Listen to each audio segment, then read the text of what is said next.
easy that light moves out of the way. So today's another Beehive day. You guys are going to get bored of the Beehive because I am under so much deadline pressure, and so I'm going to be spending a lot of time in the Beehive. Hopefully you'll hang in there with me when I actually get to go out and do something at someone else's sewing room.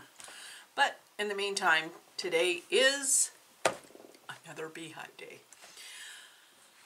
Today what I'm working on is my auction quilt, which you can see right there. Oh, I like how I can just point to it.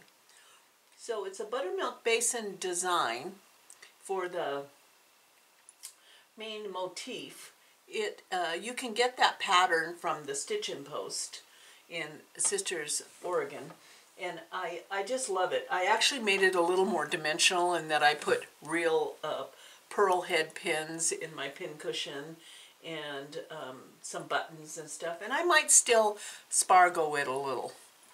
But today I have to make at least another 6 spool blocks. So I'm going to be surrounding this thing and making a larger wall hanging with spools. And I've got my fabrics laid out right up here. And I know that I should be cutting a whole bunch at one time, but I'm finding that I work best with the least amount of mistakes if I just make like 4 spools at a time. And I know it's going to be one of those things where I'm moving those spools around to try to disperse the color and stuff, but I'll keep you posted on that.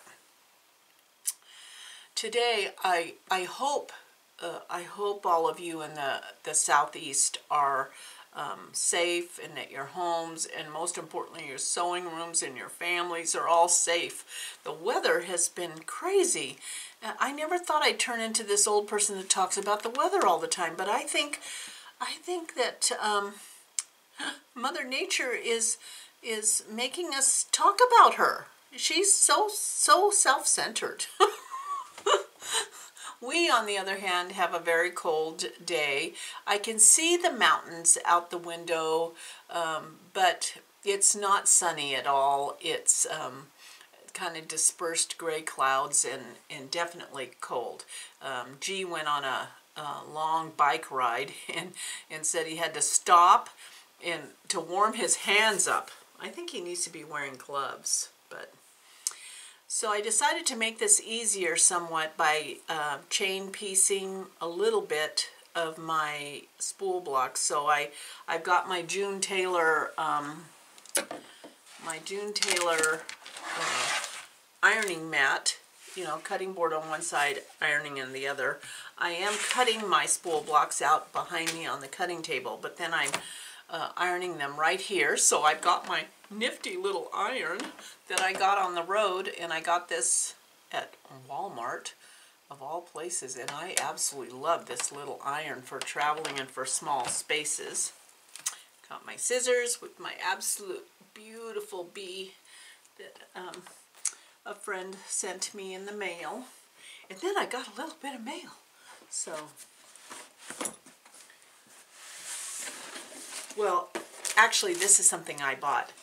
Now this is going to be kind of daring because I do not make clothes, but at the Stitching Post they had these patterns that just looked really simple.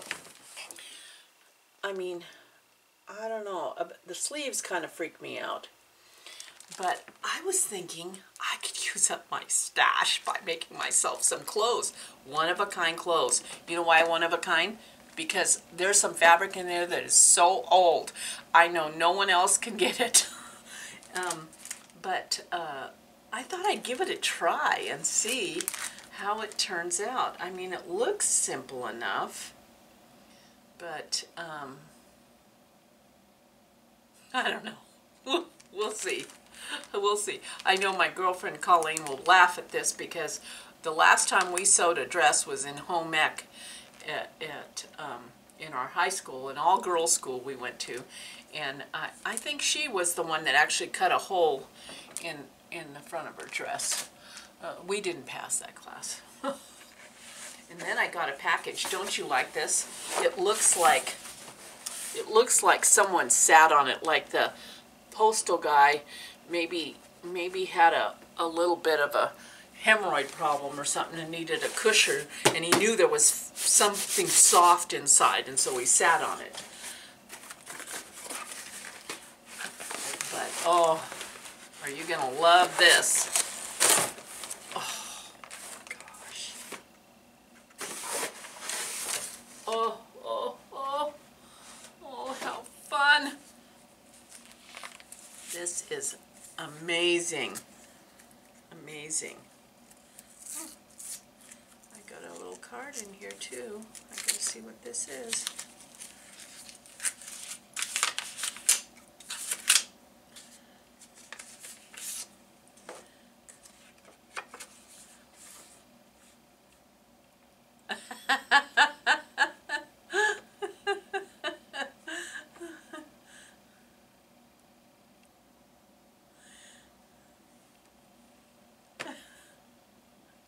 Oh, Monica. Well, I'm not feeling too bad for Monica. She's stitching with Sue Spargo in the Netherlands. But this package is from her. And look at this wool. This is all from Old World Quilt Shop. And look at that. She's so nice to me. She's the one that teaches Sue Spargo classes. But Cheryl's the one that did all this over dyeing, and it is yummy, yummy, yummy. And then, oh, now Monica at Old World is also, Old World Quilt Shop in Cave Creek is also a designer, and she has a whole series, oh, these are so cute, of table runners. And I love table runners because not only do I like to decorate my house with table runners, but they are awesome gifts. They don't take a long time, they don't take a lot of fabric. The skill level is from beginner to advanced if you wanted to make it complicated and do some fancy quilting. But these are all of her design, MJ Designs, and you can get these at Old World Quilt Shop, Cave Creek. Oh, I just love this. I love this. And I like that the photography on these patterns, you can see the quilting. This is one of my favorites. Oh, we know how we like Halloween. Boo. Oh, sweet tweets. So this is like a series of different seasons and stuff. Oh, she actually sent me 2. So you know what that means? That means someone gets a pattern. A Sweet Tweets pattern. So all you have to do is make a comment down below that you are interested in getting one of Monica's patterns. Well, it's this one, Sweet Tweets, because she sent me 2. I don't know if she did that by accident or she wanted me to give one away. Oh, they're so cute. So, if you're interested in this table runner pattern, put a comment below that you're interested, and pay attention on the next video that I post. I will post the winner of this pattern, and then you'll have to send me your mailing address and I will send it to you. How fun is that? Now here's the piece de resistance. Okay, well, first I have to tell you, I have to show you something else. So hang on there. I'm going to go to my closet.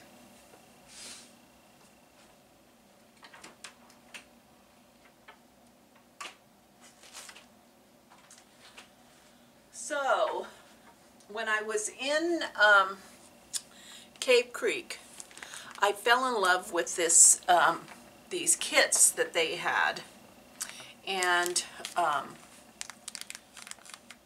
bought one, which was the Gila Woodpecker. It was a series of kits that were pillows that were birds, and I just I loved the little design, and so I want to make that. But then I thought, oh, I should have got the quail too, because I love the quail. Well, you can't say that out loud to Monica, because then she's gonna get it for you. So look at this quail. It's a pillow. It's absolutely adorable. So if you're interested in these kits, you can call up Cave Creek, Old World Quilt Shop, and they'll send you a kit. And the wool is absolutely perfect for these birds. And a pillow is a great gift, because you can make it for, you know, fairly quickly, and the stitching isn't going to take you forever. So that's the fun part. It's a great gift. But I don't know. I don't know. I might have to keep both of these when I make them. I'm looking forward to this. Okay, so back to the sweatshop. Oh, I'm just so glad maybe she didn't, maybe she sent me two on purpose. But I am glad she did, because now one of you gets to have one. Back to sewing. I decided that I was going to do 6 blocks at a time. That is as much decision making as I wanted to make, because I have to choose the spool and the thread color and the background, and it's all scrappy, and so that's what I decided to do. I do want to share with you that I use this product called Flatter. It is not a starch. It's by let's see, it's by the Soak Company, and it's an organic, you know, non-toxic mix of liquid that actually relaxes the cotton and makes it really flat, and that's why it's called Flatter. So I spray this, and the reason why I like to use this is because these blocks are so small, and I want them to lay as flat as possible, because all these seams, trying to get them to fit, and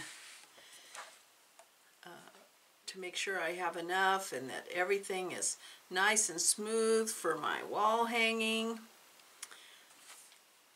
I like it. I like this product, and whenever I see it, when I start to run out, and they make it in different scents, kind of like the spray starches, but I get the unscented because I tend to have tons of allergies. So here's the spool. See how flat that is? It's just so nice and crisp.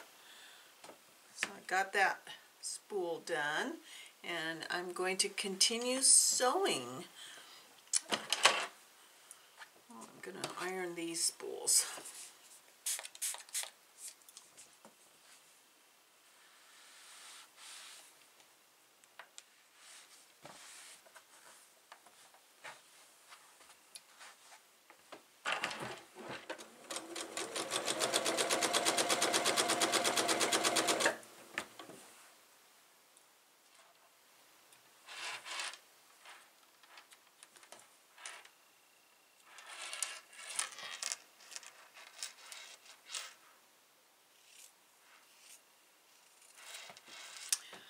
These particular spool blocks are made with a series of 1.5-inch squares, and then a 1.5 by 3.5-inch rectangle.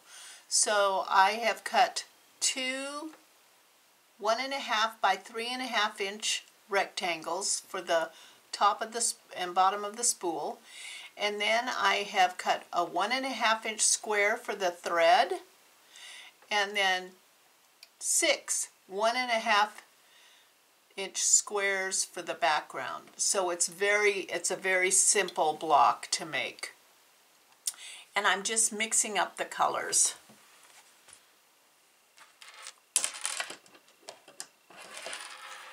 And I am not pinning. I was careful in cutting my 1.5 inch and 3.5 by 1.5 inch, but I am not pinning the block. I am not marking the line. I am visually going for it, and it is working perfectly. There doesn't seem to be any issue, and I think it's because of this flatter. It just makes it so nice.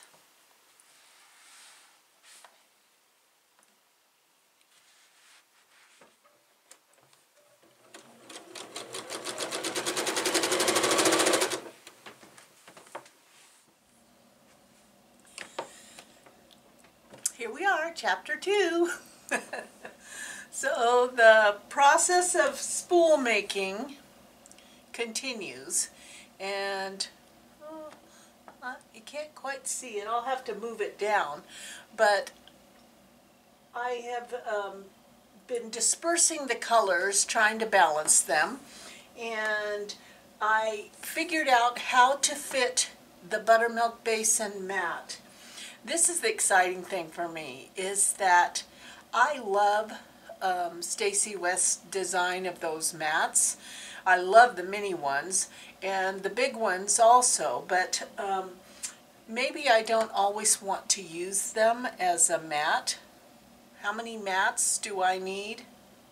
Well, I need a lot of mats because I change with the seasons and the holidays, but still, there might be a mat that you want to hang on the wall instead of setting on your coffee table. And so I thought this design, which was absolutely adorable, fit the bill. So I will, once I get all the spools made and have them laid out, I will give you a step-by-step how I figured out how to do that. So if you want to do that, you can. I love Stacy's mats. So this is another way to use them and make them. So stay tuned for that. This is a multi-chapter vlog. That's what they call this, a vlog. So this was chapter 2. Back again, chapter 3. Yes, we are on day 3 of this project. Of course, life kind of interrupts.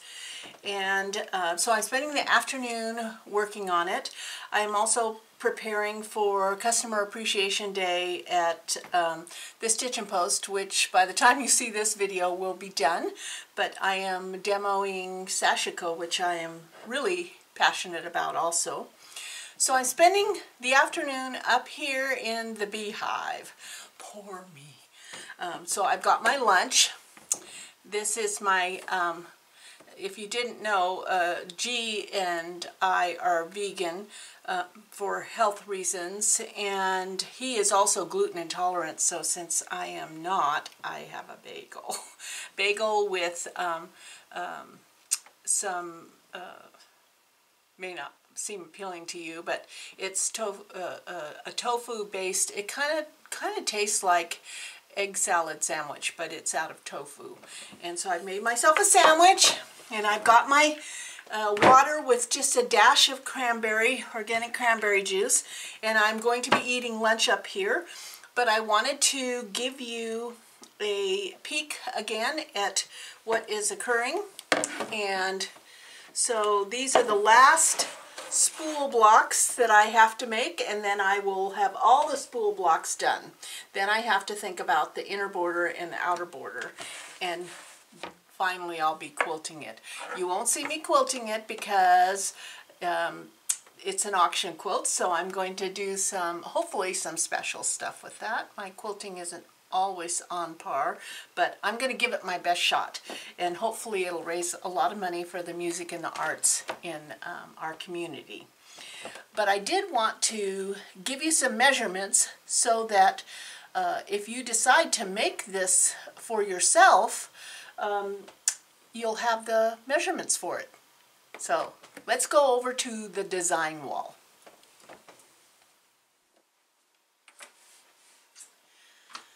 Well, we've reached the final chapter, and let me tell you what occurred in the process.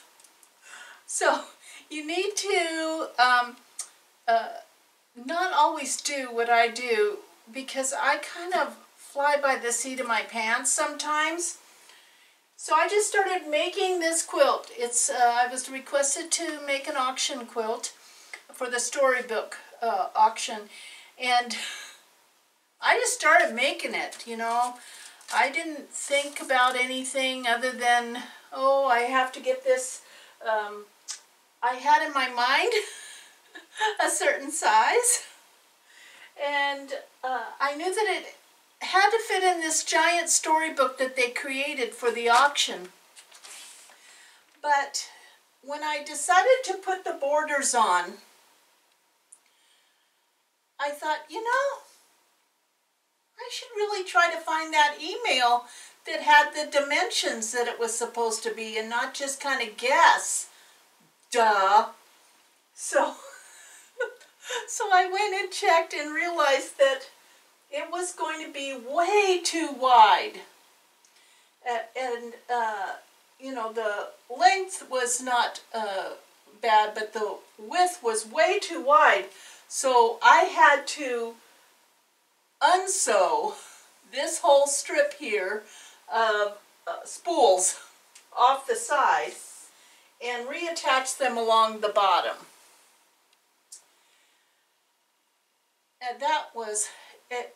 I guess I've become a professional unsewer, because the ripping of those little blocks wasn't so bad. I was able to get the whole row off and then attach it in the bottom. Oh my gosh. So my next step was then to pick the inner border and the outer border.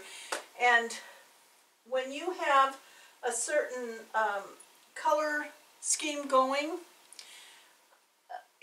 you want to kind of stay in that same kind of theme. And boy, I had to dig through my stash for a red and a blue that I liked. And it turned out to be in a bag of scraps from actually a previous buttermilk basin block of the month. So another reason to save your scraps, because I had to actually piece together this inner border to get enough to go around, but it was perfect. And then I kind of auditioned different blues and decided that this blue was my favorite. So there we go. We finally got the auction quilt top done. I have to quilt it and bind it and get it to the Sisters Outdoor Quilt Show office before June, and I'll be able to do that. So in a future video I'll share with you how it turned out as far as quilting, because I'm gonna quilt it myself, and I kind of have some ideas on what I wanted to do. But we finally got this thing done. Thank goodness. It was a labor of love for sure. And my quilt name is Renaissance Man, because it is in memory of my father-in-law, who used to drive a red truck. And then G drove that red truck, and then my oldest son drove that red truck, and it was beat up because my father-in-law used to take it out to out in the woods to cut wood for his wood stove. And one time a tree fell across the back bed, so it had a nice dent in it. But he was also a sewer and a stitcher and a knitter and a crocheter. So that man was a Renaissance man. So this is his quilt. Well, thank you for hanging in with me. It was a long process, I know, and I hope G does some good editing, and thanks for your patience.